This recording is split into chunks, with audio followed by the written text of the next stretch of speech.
Assalamualaikum warahmatullahi wabarakatuh.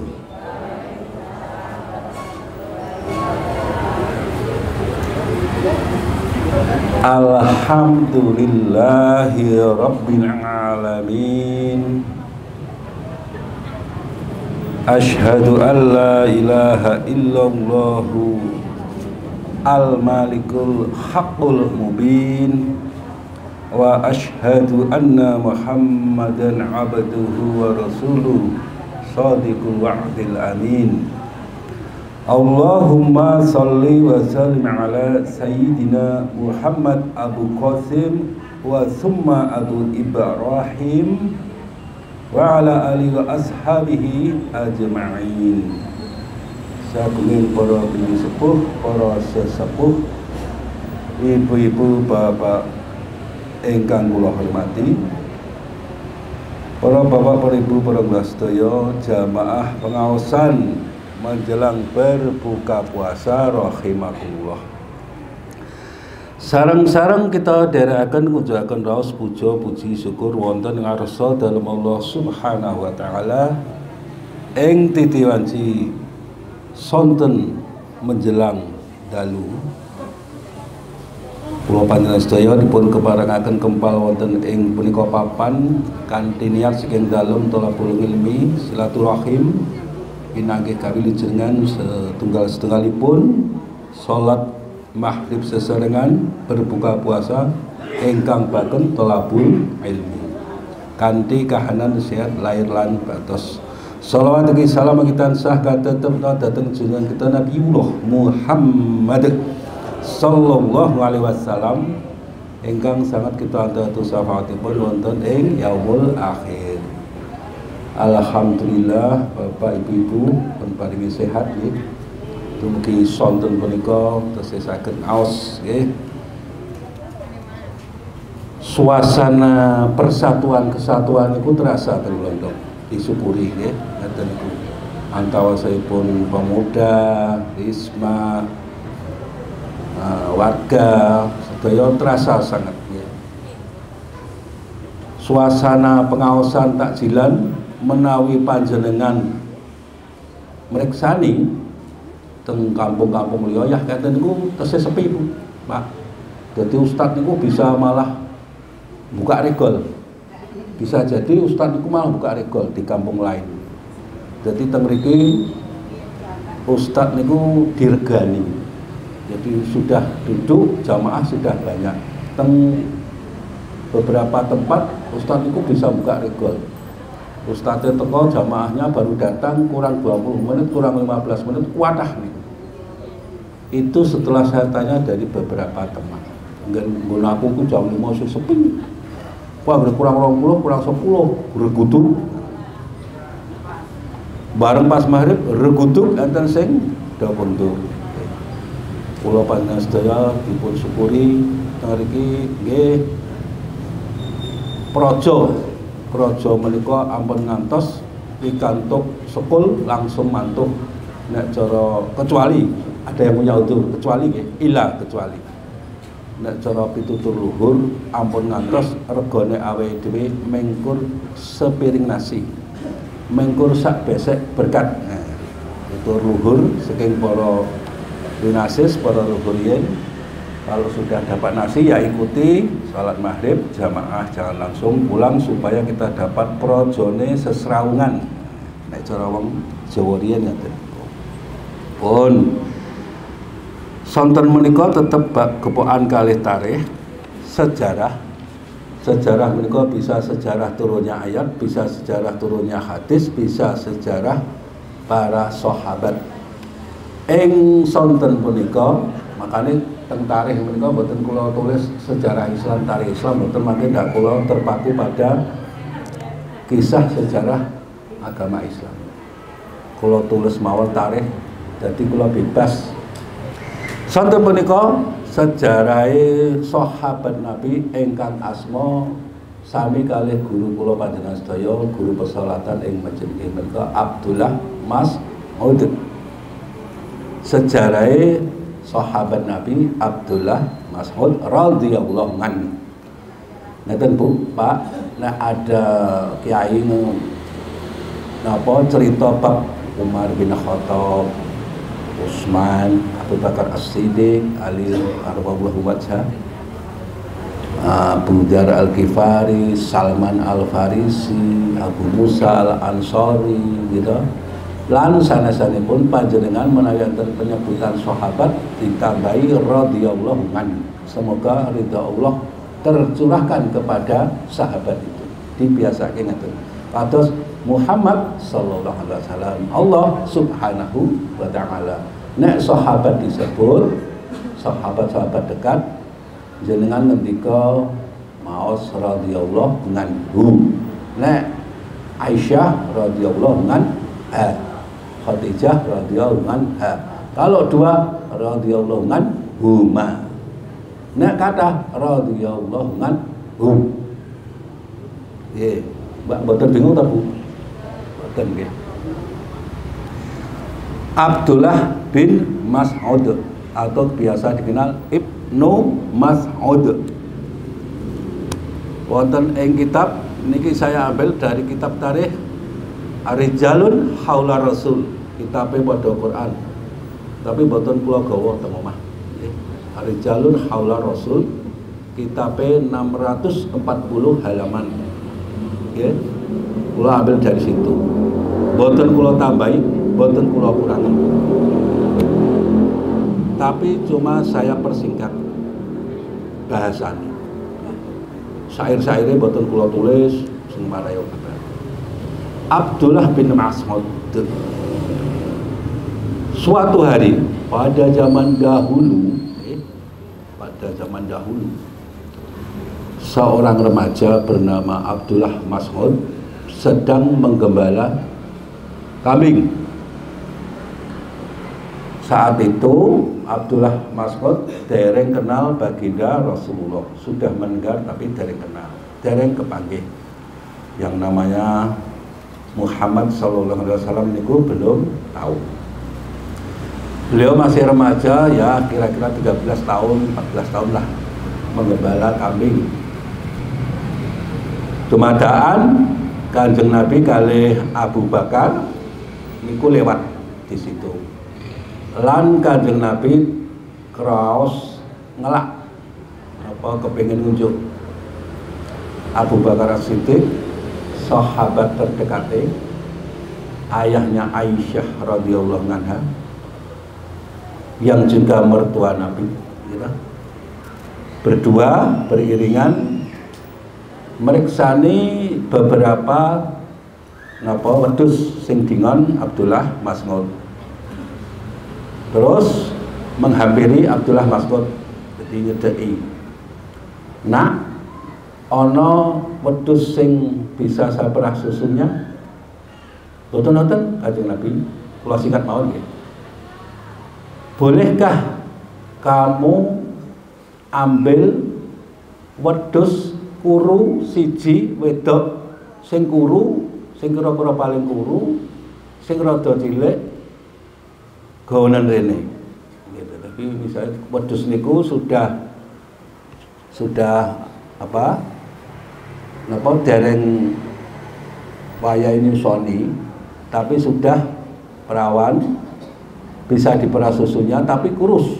Maksudnya Kanjeng Nabi kan sing paling kuru malah. Terus dijikoke kalih bocah sing jenenge Abdullah Mas'ud wau, wedhus sik kuru dhewe kaya cacingen nika. Terus teng riku untuk kemawon nggih wedhuse wedok nggih. Kanjeng Nabi terus nyedek dilus-lus di tempat perahan susu dengan bacaan Bismillahirrahmanirrahim, terus diperes.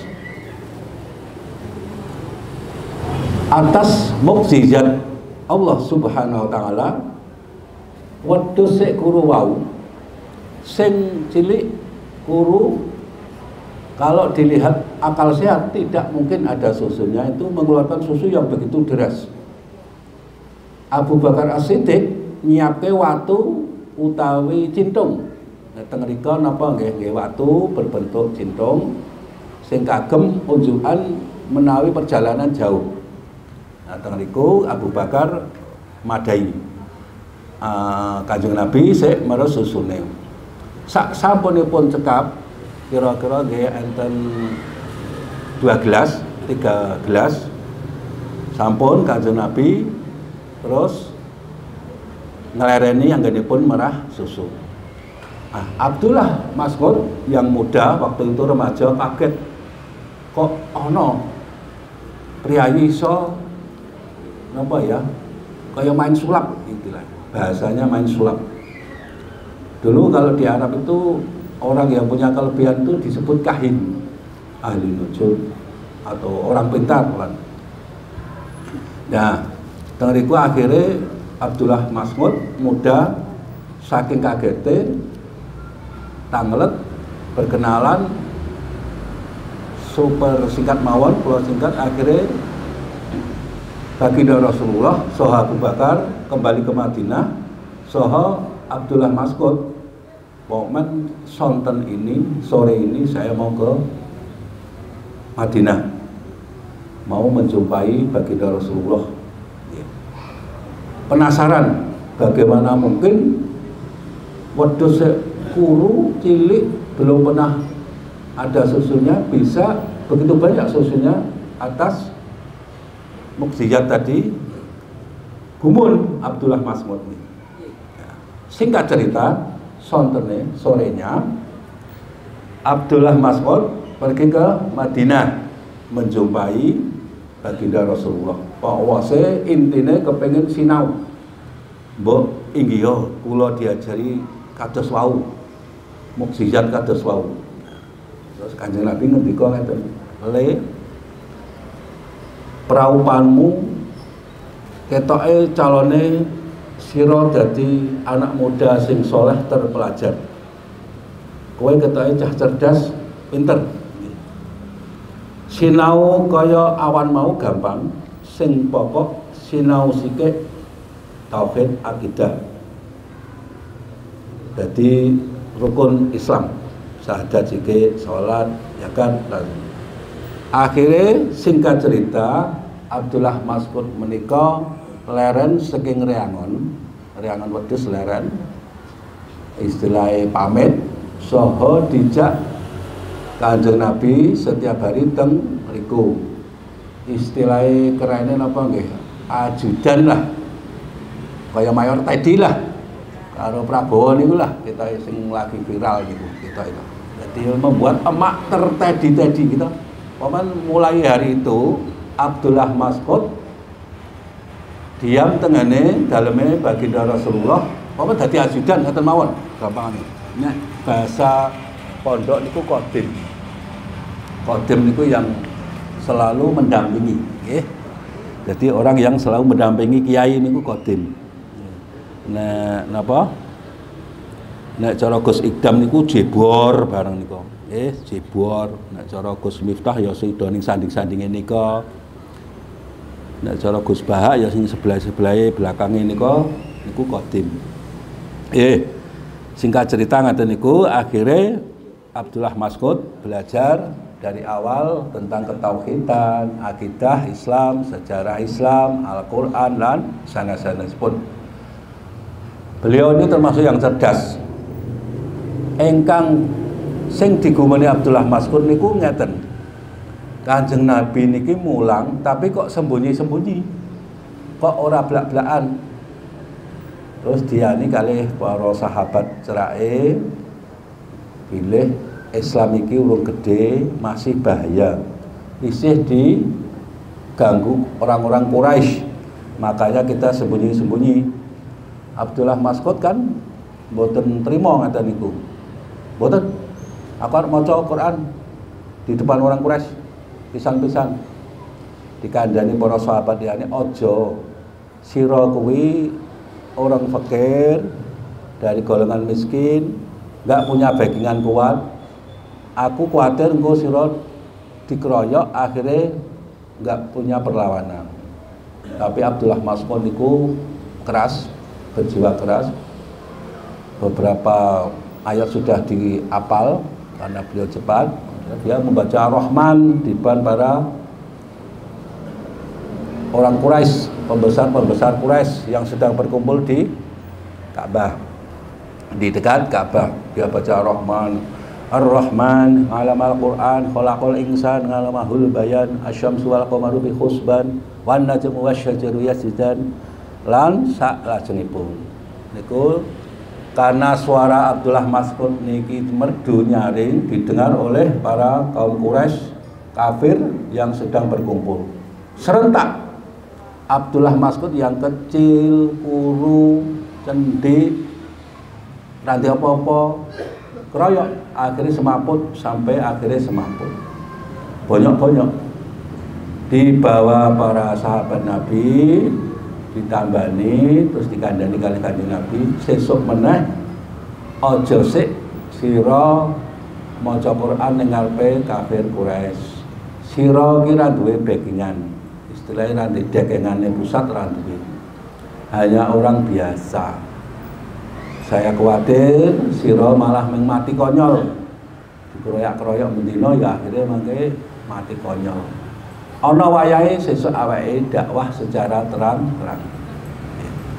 Sak sampunipun Hamzah masuk Islam, Umar bin Khattab masuk Islam, maka niki berselang waktu nggih akhirnya Islam jadi rada kuat, apalagi Umar sudah masuk Islam. Kata sing diceritake kaya ini Pak Reza nggih, Umar Pak Mas'ud Abdullah Mas'ud ini melihat Umar yang tinggi besar, ngendika pilih setelah Islamnya Umar niku kaya-kaya umat Islam niku duwe backingan sing kuat banget. Mau tawaf tengah pun mboten wedi nggih. Hamzah pamane Kanjeng Nabi dilarang gue oleh Islam, jadi banyak yang makin berani dari orang Islam. Pun dari beberapa dekatnya Abdullah Mas'ud kali Kanjeng Nabi, maka orang mengira Abdullah Mas'ud menika ahlul bait kaya keluargane dhewe.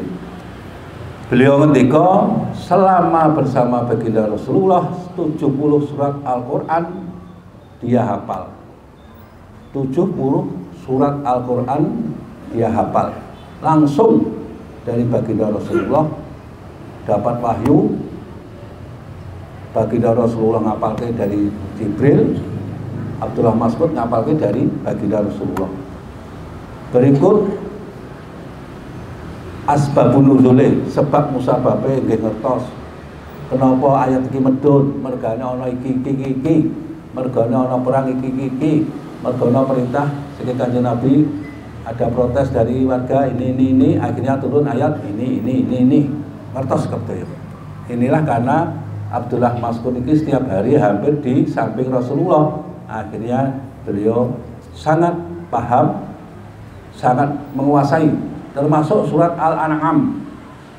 Sekali turun langsung hafal 165 ayat nggih. Al-An'am itu 165 ayat. Nggih. Langsung hafal. Baginda Rasulullah dari Jibril langsung hafal. Abdullah bin Mas'ud nggih langsung hafal dari baginda Rasulullah. Satu-satunya sahabat yang bisa langsung hafalke surat Al-An'am 165 ayat. Hanya mendengar sekali dari baginda Rasulullah. Tentu kemauan ini beberapa redaksi agak sedikit berbeda, boten usah dibahas perbedaan pun. Tapi yang jelas secara umum ngendikane ngeten. Jadi surat Al-An'am yang 165 ayat bisa dihafal Abdullah Mas'ud sekali turun. Sama dengan kehebatan baginda Rasulullah langsung hafal saking Jibril. Abdullah bin Mas'ud hafal dari baginda Rasulullah. Okay. Al-An'am niku surat ke-6, Al-Fatihah, Al-Baqarah, Al-Imran, An-Nisa, Al-Maidah, Al-An'am. Okay. Nah, yang awalnya alhamdulillahilladzi khalaqas samawati wal arda wa ja'alaz zulumati wan nur lan sak teruse. Okay.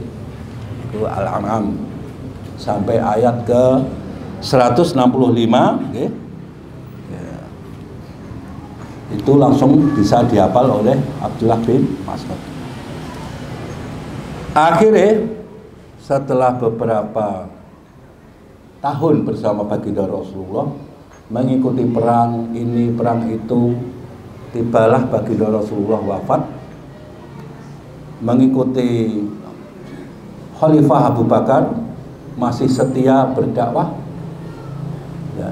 Jadi Abdullah bin Mas'ud setelah baginda di zaman baginda Rasulullah, ugi setelahnya Abu Bakar As-Siddiq, Umar bin Khattab, itu beliau didapuk sebagai ahlu Baitul Mal. Okay. Di zaman Umar bin Khattab, beliau dikenal sebagai guru ngaji, punya majelis setiap malam Jumat. Di zaman baginda Rasulullah, beliau termasuk sahabat yang diberi hak, diberi keleluasaan untuk berfatwa, dibolehkan. Waman terangno Abdullah bin Mas'ud ayat-ayat tentang Al-Quran ini terangno sesuai apa yang kau dapat dari saya. Jadi diberi hak untuk berfatwa. Kalau ada orang bertanya, Abdullah Mas'ud niki saged jawab apa yang beliau dapat dari baginda Rasulullah, itulah yang disampaikan, beliau hafal semua. Jadi beliau diberi hak untuk berfatwa, termasuk Mu'ad bin Jabal, Ubay bin Ka'ab, lansanan Abu Darda, dan lansanan pun beliau termasuk sahabat yang cerdas, diberi keleluasaan oleh baginda Rasulullah untuk berfatwa, jawab apabila ada sahabat yang baru-baru bertanya.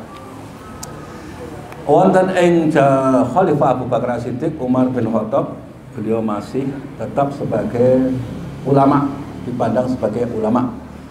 Dan fatwa-fatwa Ibnu Mas'ud ini dipakai Imam Hanafi di buku-buku fikihnya, dipakai pedoman di aturan-aturan fikihnya, banyak menggunakan kata-kata hujah dari sahabat Ibnu Mas'ud.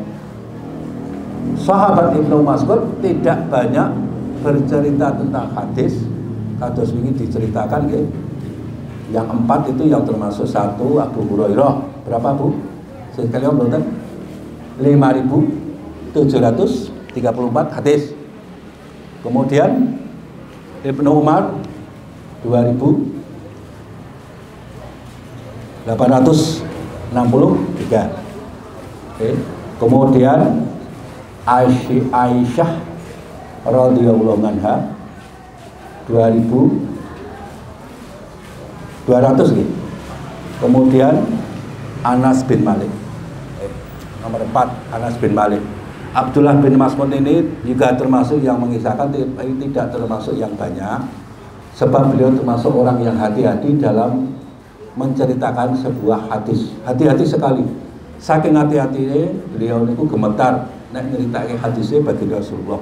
Kira-kira baginda Rasulullah qala Rasulullah sallallahu alaihi wasallam mendika ngeten. Beliau tuh sering takut salah.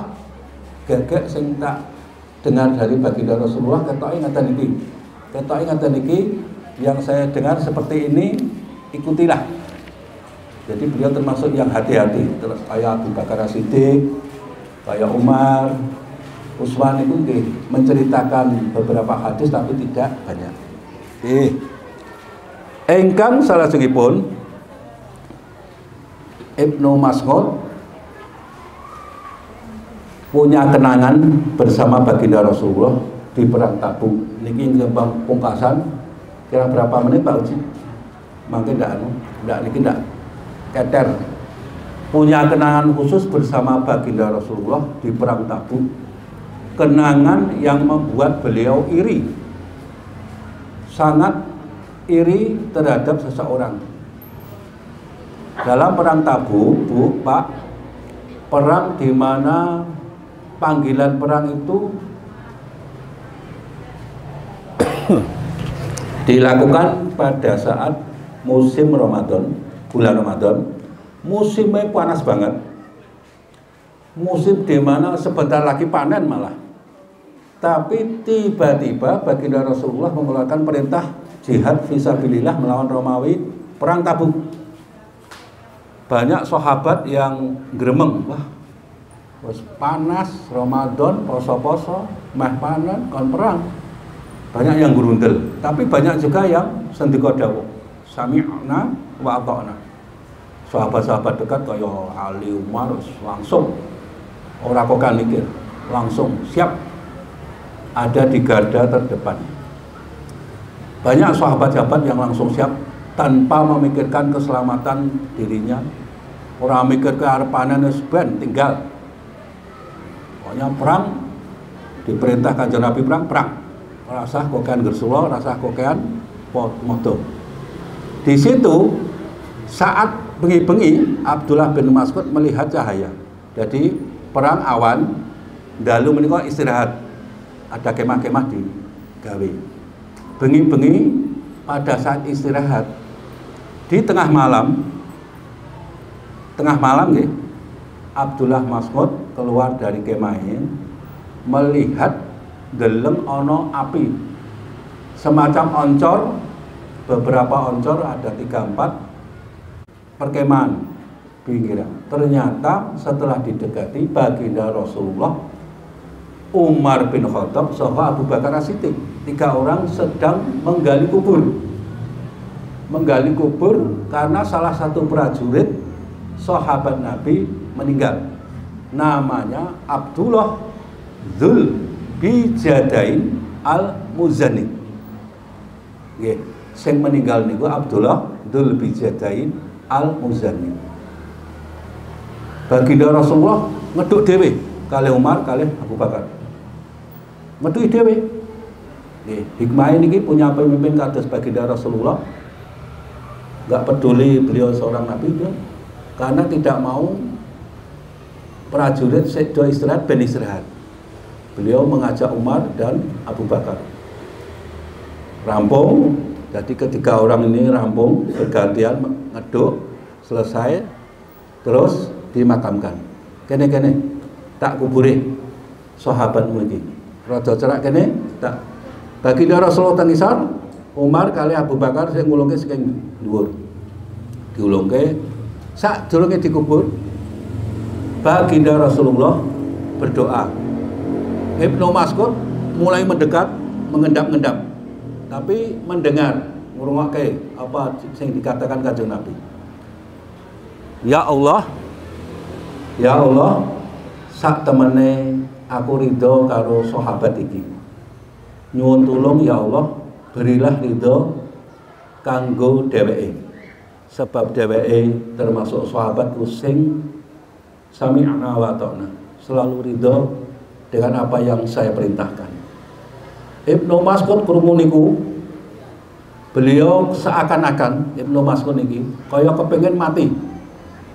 Coba aku sing didongake, coba aku sing dibopong baginda Rasulullah kuwi didongake, digawe ridho, didongake langsung, sing ngubure baginda Rasulullah langsung. Mesti aku kepenak ning alam akhirat. Dia iri kali Abdullah Dzul Bijadain Al-Muzani. Padahal Abdullah Dzul Bijadain ini nggih wong biasa, prajurit biasa, tidak punya jabatan sebagai senopati perang boten, sugih boten, pinter boten, biasa. Kados wae salkone sing kula critakake.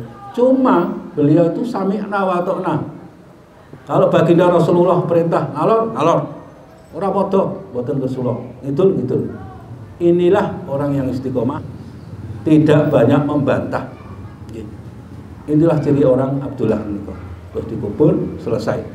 Inilah kenangan terbaik baginda Abdullah Mas'ud bersama baginda Rasulullah sallallahu alaihi wasallam ketika dalam perang Tabuk, langsung melihat baginda Rasulullah ngeduk liang lahat nguburke sahabat Nabi sing meninggal di saat perang.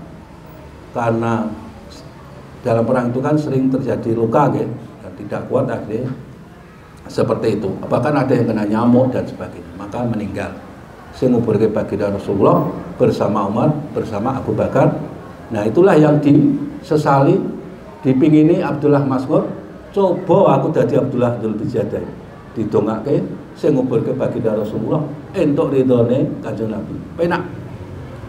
Hikmah napa, Pak? Niki sampun Abdullah Mas'ud kisah kenangan bersama baginda Rasulullah yang terakhir itu di perang Tabuk itu. hikmahnya kita bisa ambil gambaran mekaten. Abdullah Mas'ud itu ahli Quran. Ada dawuh Kanjeng Nabi 4, sapa wange ngucape sesuatu dengan nas Al-Quran, dheweke mesti benar. Jadi setiap orang, siapapun dia, kalau pedoman Quran mesti benar. Tentu kemauan dia berpedoman itu karena ngaji, ngertos ayatnya gitu. Waman hukama bihi adalah nanti nomor loro, sapa wae sing nganggo hukum Al-Qur'an mesti adil. Kanjeng Nabi sing ngendika niki. Sapa wae sing nganggo hukum Al-Qur'an, dia mesti adil kalau dia seorang pemimpin. Nggih. Waman hukama bihi adalah adil. Nggih. Ingkang nomor 3, waman amala bihi fujira. Sapa sing ngamalno isi Quran mesti entuk pahala. Sing langkung kathah apa meneh di bulan Ramadan. Ingkang pungkasan hikmah Abdullah bin Mas'ud iki nggih menika. Wa man ta'ilaihi wa ma ta'ilaihi huda ila siratim mustaqim. Ila siratal mustaqim. Sapa sing ajak-ajak sing nguri-uri Quran, gelem ajak-ajak tetanggane sedulure, gelem belajar Quran, nguri-nguri Quran, diamalke lan sak piturute mesti entuk pituduh sing lurus, sing bener lan bener. Nggih. Kados sing ayat sing kula waca biasane nggih, ila siratal mustaqim, niki ila siratal mustaqim teng hadis. Sapa wae sing anu nggih, sing ajak-ajak karo tanggane sedereke, sedulure, komunitase nguri-uri Quran, ajak-ajak belajar Quran mesti entuk pituduh sing bener lan lurus. Niki dawuh Kanjeng Nabi. Hikmah yang kedua dari peristiwa sing wau dikubur, Bu, Pak, jadilah orang yang mengurangi ngersula. Nggih. Ngersula dalam ibadah, ngersula dalam anggula wentah putra wayah, ngersula dalam hal ekonomi, monggo dikurangi. Kula bareng termasuk belajar mengurangi ngersula, Pak. Supados monggo makom derajat kados bisa seperti Abdullah bin Jadain Al-Muzani. Apa-apa sami'na wa ata'na, tak pernah membantah. Ikhlas lillahi ta'ala, tak pernah. Kurang 1 menit. Oke, RCTI. Niku hikmah Abdullah bin Mas'ud, Abdullah bin Jadain anggenipun selalu mengikuti perintah baginda Rasulullah, tidak pernah membantah, selalu sami'na wa ata'na. Monggo kita akhiri pengawasan kanthi doa kafaratul majelis, kemudian susul doa sebelum buka puasa. Bismillahirrahmanirrahim. Subhanakallahumma wa bihamdika asyhadu an la ilaha illa anta astaghfiruka wa atubu ilaik.